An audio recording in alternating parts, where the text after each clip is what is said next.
ദേവാ, ഒരു ഹർത്താലാവുമ്പോ ചില നഷ്ടങ്ങൾ നടത്തുന്നവർക്ക് സംഭവിക്കും. അതിന് നീ ഇങ്ങനെ ഇത് പറയാനാണോ നീ എന്നെ ഇവിടെ വരെ കൊണ്ടുവന്നത്? നീ എന്താ പുതിയൊരാളെപ്പോ സംസാരിക്കുന്നത്? നിങ്ങളാക്കിയതല്ലേ? ദേവാ, വേദചിന്തകളാണ് നമ്മുടെ സ്വപ്നം. രാമന് ബാലിയെ ചതിയിൽ വധിക്കേണ്ടി വന്നതിന്റെ തത്വം പിന്നെയും പിന്നെയും നിന്നെ ഓർമ്മപ്പെടുത്തണോ?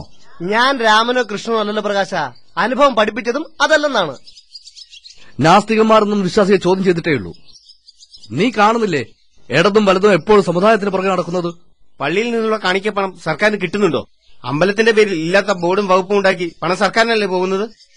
മതം മാറുന്നതിന് എന്ത് നിയമതടസ്സമാണുള്ളത്? ഭൂരിപക്ഷമെന്ന പറച്ചിലല്ലാതെ എന്ത് നേട്ടമാണ് ഹിന്ദുവിനുള്ളത്? ഞാൻ മനുഷ്യനെ കാണാനാണ് ശ്രമിക്കുന്നത്.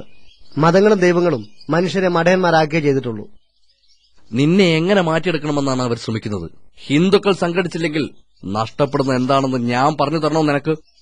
മറന്നിട്ടില്ല, എനിക്കറിയാം. ഞാൻ പറഞ്ഞിട്ടില്ലേ എനിക്ക് അത്യാവശ്യം തിരക്കുണ്ടെന്ന്. പൊയ്ക്കോ. നിന്നെയും ബാപ്പുട്ടിനെ ഒരുമിച്ചാ കാണുന്നത്. നീയല്ല, അവനാ എന്റെ ലക്ഷ്യം.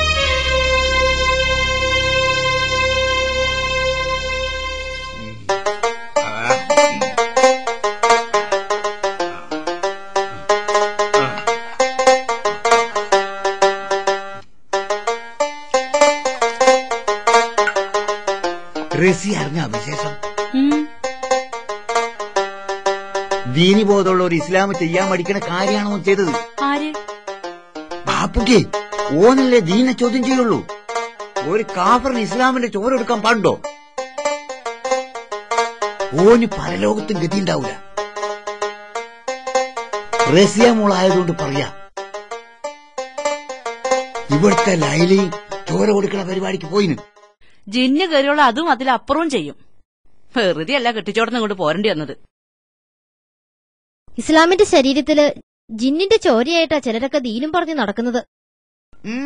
കാഫര്യങ്ങളായിട്ടുള്ള സമ്പർക്കല്ലേ ഓൾ അതിനപ്പുറവും പറയും. എന്താ സുലൈമാനെ കാഫര്യങ്ങൾ പറഞ്ഞാല്? ദീനുൽ ഇസ്ലാമിനെ വൈദഗ്ധിക്കാൻ നടക്കണ ചെറുത്താന്മാരാ. പല നിറള കൊടിയും പിടിച്ച് മനുഷ്യന്മാരെ പോലെ നടക്കും. ഐറ്റിങ്ങൾ ചത്താല് കവറിന്റെ അകത്ത് വരുന്ന മലക്കുകള് രണ്ടു ഭാഗത്ത് ഇരുന്ന് ഇരുമ്പ് പാറോടി ഇങ്ങനെ കുത്തും. ഈ ഇങ്ങനെ കുട്ടികളെ പറഞ്ഞ് പേടിപ്പിക്കല്ല സുലൈമാനെ. എന്തായാലും ഇസ്ലാമായാലും അറിയേണ്ട കാര്യല്ലേ? ബാപ്പൂട്ടിക്ക് ഇതെല്ലാം ഉറപ്പാ. പിന്നെ നരകത്തിയും.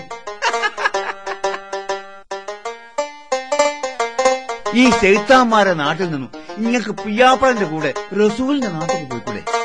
മോഹമില്ലാഞ്ഞിട്ടല്ല, ഈ നരകത്ത് നിന്ന് കൊണ്ടുപോവാൻ ഞാൻ എത്ര വട്ടം പറഞ്ഞെന്നറിയോ? ഇനി വരുമ്പോ ഞാൻ പറയാം. ദീനും നെറിയും ഞാൻ പറഞ്ഞാലേ ഓന് മനസ്സിലാവും. മേത്തല ജിന്നേള് അല്ലാ, ആ പണ്ടാരം പോയിട്ട് വരുന്നുണ്ടല്ലോ. എവിടാണെന്ന് നോക്കിയാ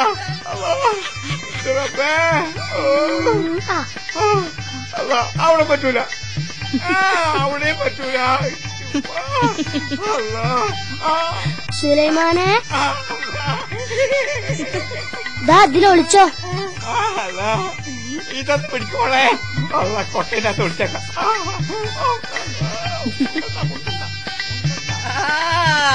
നടക്കല്ലായിരുന്നോ? കഴിഞ്ഞ കൊല്ലം ജാഥ പുറപ്പെട്ട് ചാരം മൂടിയിട്ടല്ലേ ഞാൻ യാത്ര പുറപ്പെട്ടത്. യാത്ര എവിടേക്കായിരുന്നു? എന്റെ വായിന്ന് മുത്തുപൊഴി പോലെ. മേഘത്തിന്റെ മേലെ കൂടെ അല്ലായിരുന്നോ പോക്ക്? അന്ന് വഴിമാറിപ്പോന്ന ജിന്ന ഇത്. ഇത് ഇത്തിരി കുറുമ്പുള്ളതാ. അലച്ചിലുകാരനാ.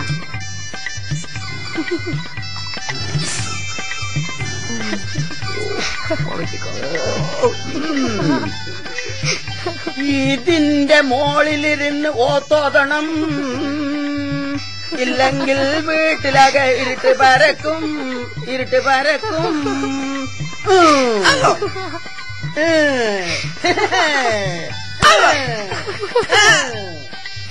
ഇത് കരിപ്പറ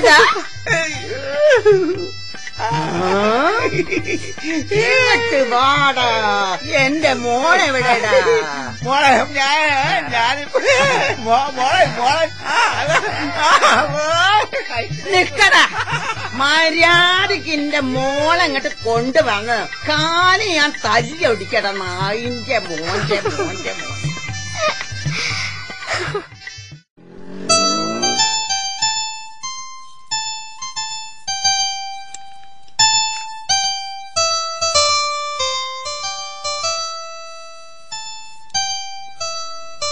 അന്റെ മൂട്ടിൽ ഇപ്പോഴാ സൂര്യൻ കുത്തിയത്?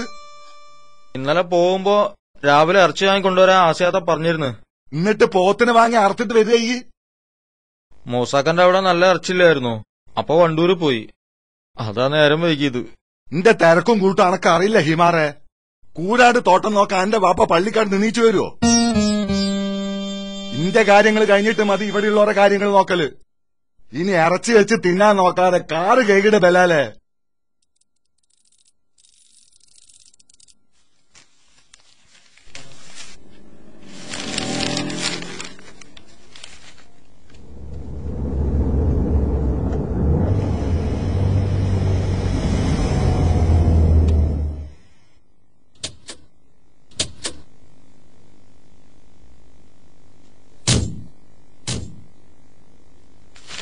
അസ്സലാമലൈക്കും. വാലൈക്കും സ്ലാം. ഇരിക്കെ. ഈ നേരത്തെ നിങ്ങൾ ഇവിടെ ഉണ്ടാവൂലെന്ന് കുഞ്ഞുവിനോട് ഞാൻ സംശയം പറഞ്ഞതേ ഉള്ളൂ. പടച്ചോന്റെ കൃപോണ്ടാ നിങ്ങളിപ്പോ ഇവിടെ ഉണ്ടായത്. നിങ്ങൾ പറഞ്ഞത് നേരാ. ഇവിടുത്തെ വേലക്കാരന് ഇപ്പൊ അങ്ങോട്ട് ചീത്ത പറഞ്ഞിട്ടുള്ളൂ. അതെന്തേ? ഈ നേരാകുമ്പത്തേക്ക് ഞാൻ ഇവിടുന്ന് ഇറങ്ങണതാ. ഇന്നും അവന്റെ വരവും കാറുകളിലും ഒക്കെ പയച്ച്. അതിപ്പോ കുരുത്തത്തിലായി. അന്ന് ജസീല് വന്ന് പറഞ്ഞ പ്രകാര നമ്മളിപ്പോ ഇങ്ങോട്ട് വന്നത്. ആ കാര്യത്തിൽ ഒരു തീരുമാനം എടുക്കാലോ. ആചാര്യക്കറിയാലോ 3 മൊഴിയാണ് ചൊല്ലിക്കണത്. ഇനി ഒരാളെ കൊണ്ട് കെട്ടിച്ചൊഴിവാക്കാതെ ജസീലിന് ലൈലാനെ തിരിച്ചെടുക്കാൻ പറ്റൂല. ഒക്കെ ജസീലിന്റെ അടുത്ത് വന്ന തെറ്റാ. എടുത്തിയാടി മൊഴിയല്ല. അതിനല്ലല്ലോ മൊഴിയല്ലല്ലോ പറഞ്ഞിട്ടുള്ളത്. വന്നത് വന്നു. ഇനിയിപ്പോ നടത്താനുള്ള വഴി നോക്കുക. ഇടക്കെട്ടിന് നമ്മൾ പറഞ്ഞ അനുസരിക്കുന്ന ഒരുത്തനാ നമുക്ക് വേണ്ടത്. നിക്കാഹ് നടത്തി കൊടുക്കാം. മൊഴി ചൊല്ലൂന്ന് പറഞ്ഞാല് ആൾക്കാർക്ക് വില കൂടിയ കാലാത്. അതെന്താച്ചാല് ഈ ഇടക്കെട്ട് ഒരു വിലപേശല. വിശ്വസ്തനായ ഒരാളെ ഇതിന് പറ്റുള്ളൂ. ഓനെ കൊണ്ട് ലൈലാനെ കെട്ടിച്ച് മൊഴി ചൊല്ലിക്കാം. അങ്ങനെ ആവുമ്പോ ഇരുചവി അറിയാതെ കാര്യം നടത്താം. കാശിനും ചെലവില്ല.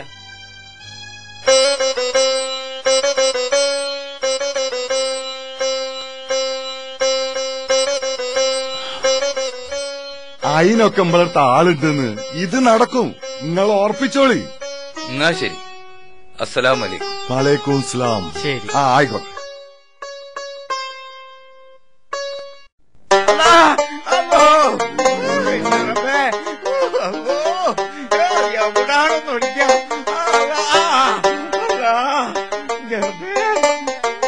എവിടെ പോയടാ അബൂജായില്?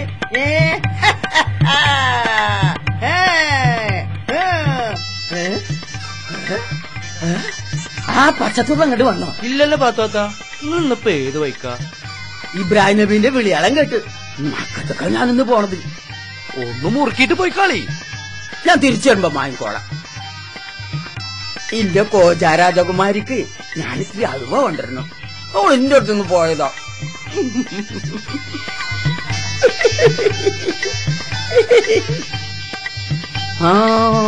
ആ പച്ച തുള്ളനുണ്ടല്ലോ, ഓനെ ഞാൻ പിന്നെ കണ്ടോളാം. ഓന് ഞാൻ വൃത്തപ്പെടൂല. ആ ശരിയൊക്കെ കൊടുത്തോളൂ.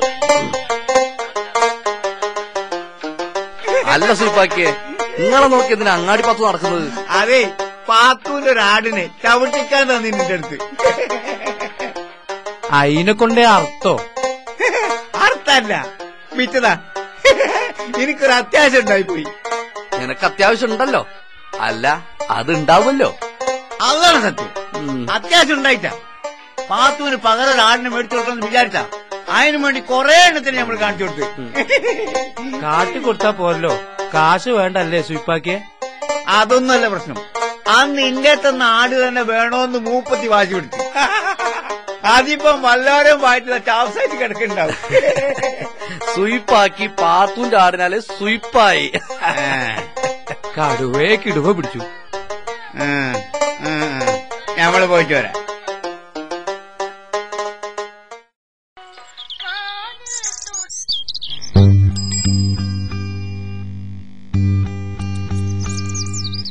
ഞാൻ പറഞ്ഞില്ലേ, ദാ അവര് വരുന്നുണ്ട്.